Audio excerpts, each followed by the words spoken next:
The other day while cleaning his room, my son found a small foam basketball that he had forgotten he owned, and within a few minutes, he and our exchange student Lisa were playing a game of their own devising in our living room where they had to bounce the ball off certain things and catch it in a box. A box that normally one of our cats sleeps in that had now become a basket for their impromptu game. I always find it fascinating when I see game designers take non-standard game components and incorporate them into games. It sort of recreates that playful aspect of children making anything into a game based on whatever they have around them, either because they're bored or creative. One or the other, possibly both. So one example of this in a modern game design is Spring on a String, a design by Thomas Euler, published by Czech Board Games and Dino Toys, a Czech toy company. This is a 2 to 4 player game in which you are going to take yarn, each player gets their own piece of yarn, and run it through flowers, with the flowers having 4 to 8 petals, with petals equaling points. There's a bit more to it, so let me show you. Here are the components in Spring on a String. You have the felt game board with the flower stitched on it with grommets in the center of each flower. And as you play the game, you are going to thread your string through those flowers in order to score points. 6 points for me. When you run out of yarn, then you are done for the game. So each game will take only 5 to 10 minutes because you have a limited amount of string with which to do anything. You have cards which show the 5 colors of flowers that are on the board.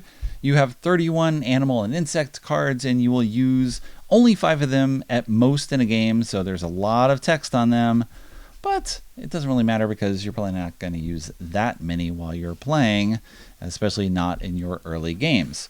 To set up, you need to first knot the string because the strings do not come knotted, but you use the box and you wrap the string around and you create knots at certain distances because in a 2 and 4 player game, you are going to use the long end of the string. In a 3 player game, you're going to use the short end. So that's how you adjust based on the player count. You can just play without the cards.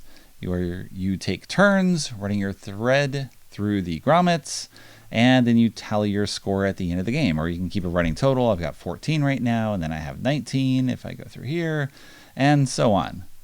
And you just keep your score, try to block other people. But the real game comes when you start adding the animal and insect cards. The rules suggest you play with 2 initially, and then you can add more. I've had my initial game with nothing, and then we've had 1, and we played with 2. You have difficulty levels of the card with the easy, medium, or hard with the blue, red, and black symbol. So to use them, you shuffle the flower cards, you put out a flower, let's say we're going to do 2, and then you shuffle these and you pull out an animal or insect card and apply it to the different colors. In this particular game, we're using these 2 color insect combinations. You have a Death's Head hawk moth, where if you collect a red, then you are done for the game. So you have to plan where you want to go and ideally end up with a high scoring red for the final thing that you get with that last little bit of yarn. With the purple, you have the dung beetle paired with it, and you can collect purple only as long as you are collecting the purple flower with the fewest petals. And once that's been claimed, then the next one can be claimed, and so on, as if you are rolling up a dung ball, starting with a very tiny ball and getting something bigger. That's the thematic spirit anyway.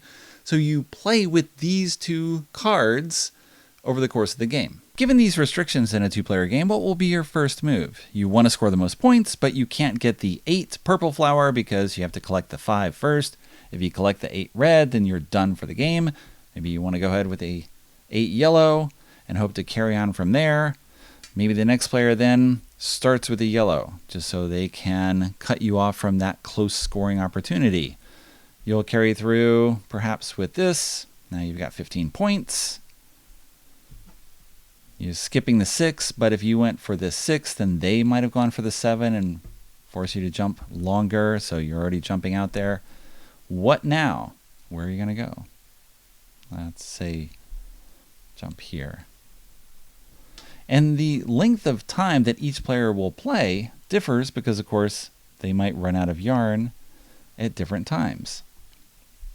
Stretch this to get this tight. You must keep the board flat. You can't pull and make something curved or bend it because, of course, that's cheating. and you continue play until all the yarn is done. I played Spring on a String 8 times on a review copy from Czech Board Games with 2 and 3 players. With the 3-player game, as I mentioned, you use the slightly shorter end of the string. With 4 players, you use the longer end, and each flower can be claimed by up to 2 people. So if I go through, someone else can still go through that flower, and then it's done for all players. The game varies a lot depending on which insect cards are in play and which color is paired with a particular insect. It changes because not all petal color combinations exist.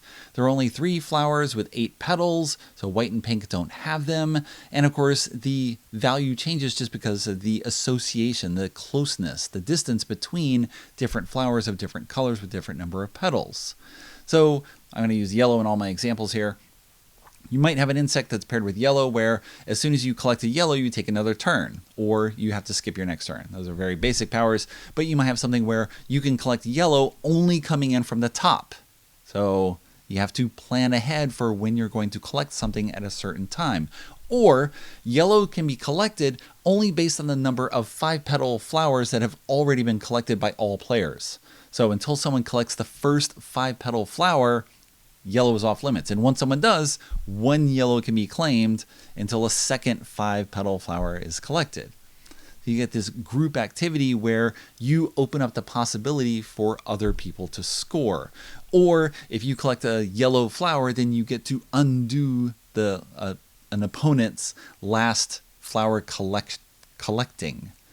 Or there's other ones where you collect yellow, and it's going to be worth points based on what you collected previously. There's all sorts of different combinations, and I have barely used, I've used maybe 10 of them out of the 30 available, and they will change as you start pairing them together. So you get tons of combinations, and it's a very playful game just because every time you play, it's a 5 to 10 minute experience. It's extremely brief, and it's interesting to pull the string through and you estimate, well, I think maybe I can get 2 or 3 more flowers, and I think I can get this, so I can sort of look at how many points I have left. But of course that changes depending on what other people do, and you want to block other people as they are trying to claim something, because if you can get something first and force them to waste yarn, that is resources, going somewhere else that's worth the same amount of points or fewer, then good. So it's in your face, minimal area control game played with yarn and felt, and a very portable format where you can roll it up and then take it with you and pack everything very, very small, much smaller than the box that it comes in. But of course you have to package it to sell it. So it's an interesting experiment in gameplay, and it works really well for the challenge that it gives you, where you are pairing things up and you're going to see what's there and you're going to look ahead, as in many an abstract strategy game, where you try to find the right approach based on whatever the particular setup is of the random starting elements, the turn 0 elements that come up before the game actually begins.